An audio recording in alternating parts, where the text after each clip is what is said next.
Bienvenidos and welcome back to Puro Pinche Gol, the place we discuss all things USMNT y la selección mexicana. My name is Adrian. Joining me once again is my co-host Tocayo, Adrian. Adrian, what's good, bro? Hey, how's it going, man? Back in the States, back home after your great party. It was an awesome time, dude. Once again, thank you for inviting me. And yeah, man, after that nice weekend we had, tough tough matches to watch. Yeah, dude, it's like completely ruined the mood there. It's like great time, and then we had to watch those two very not fun matches. But Yeah. we'll be discussing the USMNT's two matches against Trinidad and Tobago, how they did in those home and away legs, and pretty much six things we took away, six things we learned from this match or these two matches. Ultimately, USA ended up going through. Qualifying for the semifinals of the Nations League and direct qualification for Copa America 2024. But it wasn't without struggles. So we are here to kind of discuss that. And Adrian, let's get right into it, man. I think the first negative, last October, there wasn't many negatives, more positive than negative. Big retraso, backtracking right here for the Hmm. USMNT. Yeah. First one, all on the coach, Triple G, greggberhalter, cannot for the life of him win away from home. This record now stands for him: one win, four draws, five losses against CONCACAF opposition away from home. Horrible record. And, after winning 3-0 in the United States in the first leg, they lost 2-1 in Port of Spain, Trinidad and Tobago. Yeah, Triple G, man, what can you say about his record there? Speaks for itself. I know, like I guess previously I kind of sort of praised Triple G, and I normally tend to be on the positive side of the USMNT, but dude, it's been difficult to support Triple G in this role with these last few matches. I mean, if you take a look at both games, not even the one at home was a strong and walk in the park win. Right, yeah. Yeah. Really tough, and it's also very interesting that the guy who scored the goal back in 2018 Yeah, to keep the US out of the World Cup is the same guy that scored again over here. So it's right. or not here, but in Trinidad and Tobago. So I don't know what's going on with him. I don't know if he just if I guess it's his style, right? He felt he had secured the pass to Copa America with the game at home, and he just decided to play conservatively. But that seems to be every single time he's out of the states. Like, you have to change something, my man. Yeah, to be fair to him, Dest got a red card early on, right? That completely changes the Mhm. game at that point. You're down 10 men. But still, it's not like you're playing Germany away. You're playing Trinidad and Tobago away. You should be able to hold on to at least a draw here. You're winning at that point when they get red carded, right?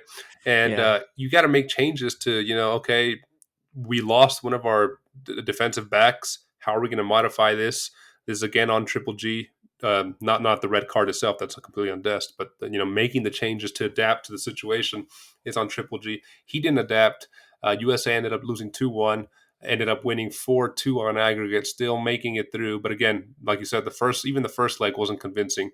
If it wasn't for the last 10 minutes where it kind of just clicked for them, 80 minutes of that game was brutal football, right? It Yeah. wasn't entertaining football. It wasn't entertaining Hmm. by the United States. They weren't creating chances. They weren't dominating possession. They weren't winning convincingly at all. So yeah, Triple G negative.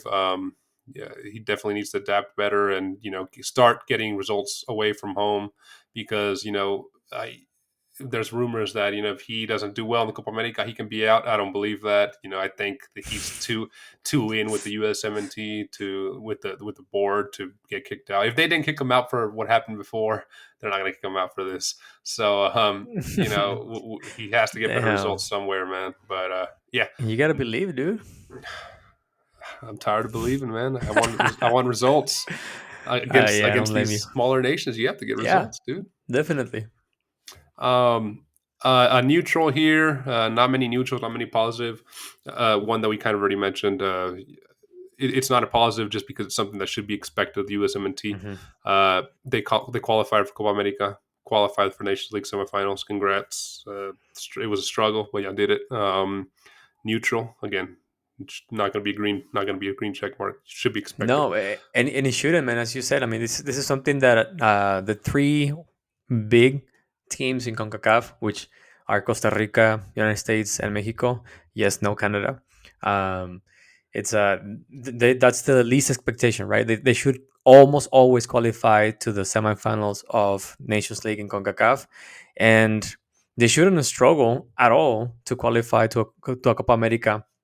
uh, and I totally agree. Like, if the pundits and the media out there want to, congratulate Triple G for doing the bare minimum, then what are we doing?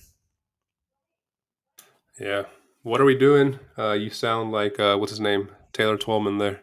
But nah, I agree with you, man. What are we doing if we're barely qualified for this?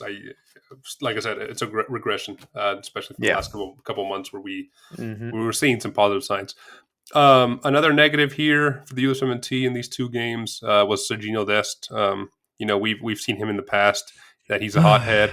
He's had mistakes in the past, but this was just a complete, unnecessary behavior. We saw Tim Ream call him out for it, saying a complete lack of respect to his teammates, to those on the field, those on the bench, to the fans, which it is.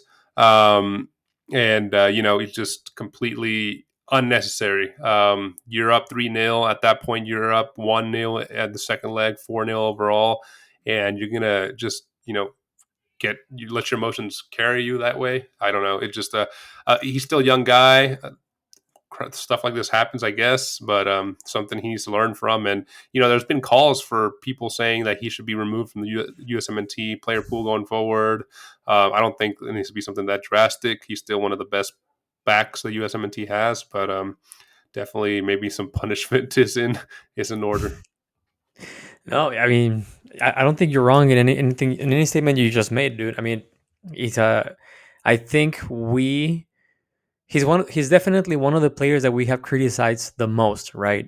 Because of his lack of defensive prowess. At times we have said that the USMNT has looked better with Joe Scally on that side instead of having Serginho Dest, and man, it's just he's been having he had a hard 2023, right? And he's picking up or catching up, I guess, at PSV.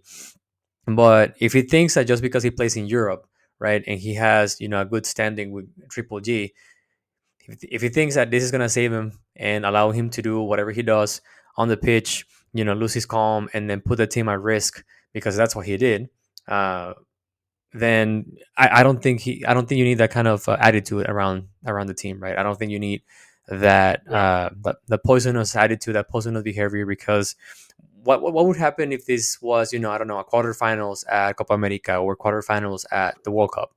Like, right. are you really going to trust him with that kind of responsibility, making sure that he stays leveled and calm and collected while you're winning one nil, but the opposition is just completely destroying you, Right. right? Yeah, yeah, I agree with you. Yeah, I mean, maybe Scally's going to get a chance here going forward, right? As a new starter, at least for the next couple games. Celebrating for me, man.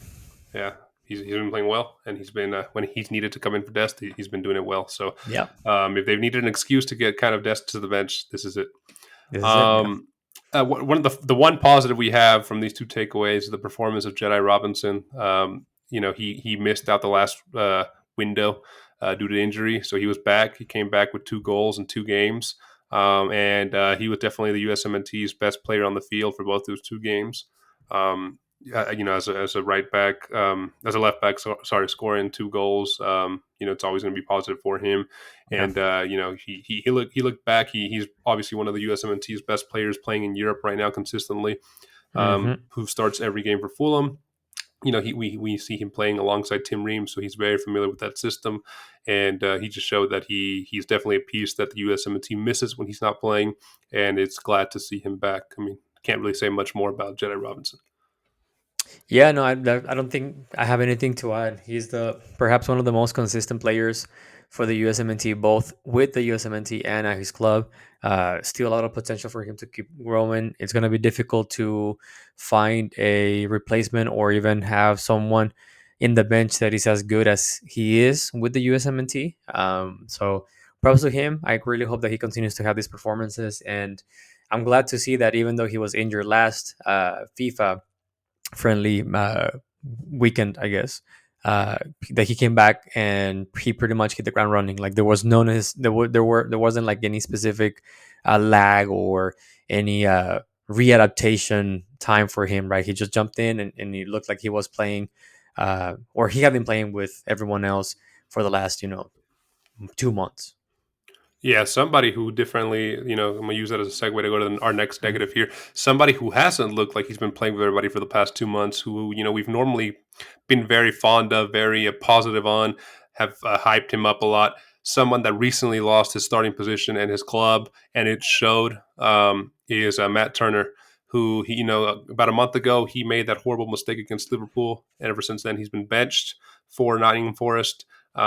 He made the two goals for the second one, definitely, but the first one was also, he could have done better against any of that. And the second away Yeah. leg were both on him. Definitely the number two, a free kick shot right at him that just goes past him.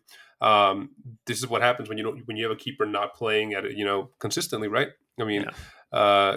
we see. I'm gonna kind of take a cue from the Mexico side of things. We saw Memo Ochoa go down, and then we saw Malagon come in for him for the second match, and Hmm. there was hardly any difference in performance there. Malagon, somebody, even though he's not playing in Europe like Memo, he's still Hmm. playing consistently for America, Yeah. one of the big teams in Mexico. So it shows that he's, you know, has that fitness level, has that Hmm. ability, right? Matt Turner, who's okay, he's playing in Europe, but he's benched now, so he maybe lost some of that awareness, right? That consistency that he had when he was a starter, Hmm. and it definitely showed.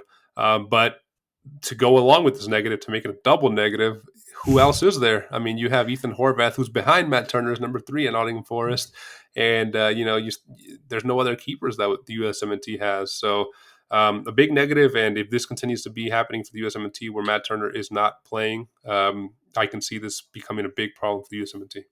Yeah, it showed that he was not match ready, man. I mean, on the first leg of these quarterfinals, he was barely, challenged by the opposition. But on the second game, I mean, you can saw that he was not ready to, or his reflexes were not on point as normally they are. Again, once again, and I know PPG Nation gonna say that we always agree, but you're hitting all the right points. And I totally agree with your statement of this is the big difference. Even though you might not be playing at the highest level in Europe, having that consistent game time will have you ready for these kind of challenges. I think it's a little too early to say that he needs to find a new spot, but if he's not gonna get the starting position again in a place like Nottingham Forest, my guy, go somewhere else, right? Even if it's the championship, as long as you have consistent time, it's way better than MLS. Because as you're mentioning, if they're gonna keep on using, just well, he plays at the EPL, he plays quote unquote, right? Because he's bench as a parameter to keep on calling players, then uh, yes, it's gonna be a challenge for the USMNT moving forward, and as they gear up for Copa America. You do have the likes of Roman Celentano from Sin City. That hey, it's not Europe, it's not even Netherlands or Belgium level football, but he's in and out playing, right? He's consistently getting matches. He's playing with the best team of the MLS right now. Give the guy a chance, man. Or even Eslonina, who's I think he's starting at Belgium at the club he is. Right. Mhm. So why not just give it a shot, man? Yeah, goalkeeper is a position that we're always saying that players should go to Europe, right? And goalkeeper is maybe that one position where it's not as critical. Obviously playing in the EPL is better than being goalkeeper in the EPL is better than being goalkeeper in the MLS. But if you're not playing, I'd rather maybe start, like I said, an MLS player that's consistently being tested, match ready, Mhm. match fitness, than somebody who's as rusty as we saw Matt Turner in those Yeah. matches. Especially when you Hmm. have that defense who's fairly solid in front of you, right? I don't think there's a big drop off there for the goalkeepers, especially not now where he's not match ready. Yeah. Um, One more negative here, man, as we wrap this one up. I think it's just Oof. the yeah another negative. The USA's lack of creativity over both games. You could tell they definitely missed Pulisic, definitely missed Weah. There wasn't many clear cut chances in that first leg until the third, the 80th minute when they finally scored the goal. Second leg looked even worse, especially after Dest went out. And he tried that second leg starting. Balogun and Pepi to really no big avail, no big reward. And the first leg, he again went with Balogun, who was and Kevin Paredes, who both had very quiet matches. Yeah. So it's just I don't think many of us kind of said that Pulisic, if no Puli, no party. I don't think we were expecting that. But I guess it does really. He is important for this team, I guess, to the Yep. point where he really drives this team going forward, and you feel his lack of presence when he's out. We thought Aronson can come in and kind of replace him or somebody at Paredes, but I guess there is that gap, substantial gap. And with missing Weah, you also feel that somebody who's really fast Yeah. down the flank, who's very attack minded. So USA's lack of creativity here really came back to bite them. Yeah, man, very surprised that Gioreyna didn't pick up the slack of not having Pulisic in any of the matches, and then for Triple G to pull him out on at Trinidad and Tobago. uh, I really don't get it. I mean, if it was an agreement between them of him just playing, a few minutes on the second leg, um, do it differently, right? Strategize to maybe have him as a bench player and come in the second half when you're trying to just put the knot on the I guess, or tie the knot. Sorry, in this case. And the other thing I also want to mention is, what the hell is Brandon Aronson doing? Right, he had a terrible performance on both matches, and Triple G is not necessarily pulling him out. Like, what would you pull out Gioreyna, who is perhaps the most talented player that you have, or the most technically gifted player you have on the pitch, and leave Brandon Aronson, who's not doing well at Union Berlin, and he's definitely not doing well with the USMNT. Like on the last few FIFA friendlies, he's been there, but his performances have been Very regular to quiet. Yeah. yeah to bad. Why keep on playing a someone who is not in the who's not fit, who's not performing well, both with the club and with the national team? Yeah, somebody who's also not match ready, not playing well Yeah. for Union, and it showed. He had another two very quiet performances with the Hmm. USMNT. I wonder how much longer he gets those opportunities because, man, since the season with Leeds where he had a really bad season, now this season with Union, man, he's been having a really tough year and a half. Yeah. So Hmm. at one point you got to say, we got to look at somebody else. But yeah, definitely more negatives than positives here, man. For unfortunately for the USMNT, again, they qualified, they did the bare minimum, but it wasn't fun, entertaining, beautiful soccer to watch. So, Adrian, man, as we wrap this one up, bro, where can our listeners find us? Yes, man. They can always find us on YouTube. Don't forget to subscribe, hit the like button, and turn on the notifications. You can also find us on Apple Podcast, Spotify, or wherever you get your podcast on. Last but not least, you can also find us on Twitter and Instagram at Puro Pinche Gol. We post stuff every now and then.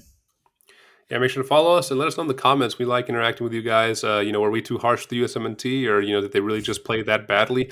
What were your takeaways from this match or these two matches? Is Triple G still your guy, or were you ever Triple G's fan here? Is it time for him to go? Let us know. We're definitely interested in listening to you guys on these matches that were so lackluster for the USMNT. Yeah, man. Another good episode with you, brother. Even though it was kind of full of negatives, I'll see you in the next one, bro. Always a pleasure, bro. Take it easy. Likewise. See you, bro.